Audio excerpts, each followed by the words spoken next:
ओम शांति। कर्म और योग।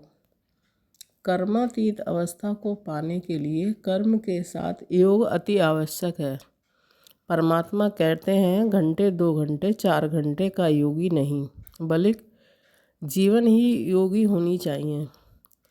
कर्म करते हुए भी मेरी बुद्धि शुद्ध है, परमात्मा बाप से जुटी हुई है, तो मैं योगी हूँ।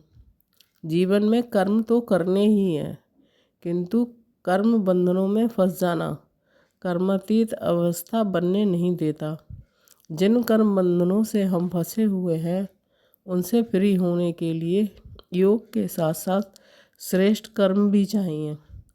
योग से अशुद्ध बुद्धि शुद्ध बनती है, लेकिन योग भी तभी लगेगा जब हमारे कर्म श्रेष्ठ होंगे।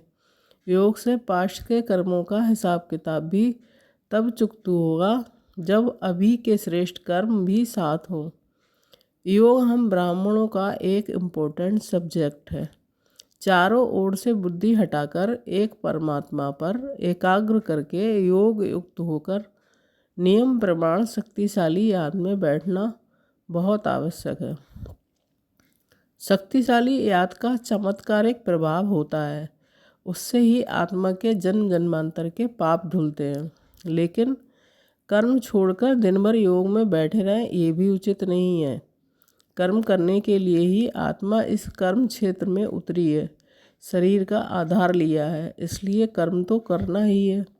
कर्म करते दिन भर जब कार्य व्यवहार में रहते हैं, कर्मेंद्रियों द्वारा कर्म भले करते रहें, लेकिन बुद्धि शुद्ध सकारात्मक संकल्पों में रमण करती रहे, तो मैं कर्म योगी हूँ। ऐसा कर्म नहीं करना जिससे विवेक अंदर से खाता रहे।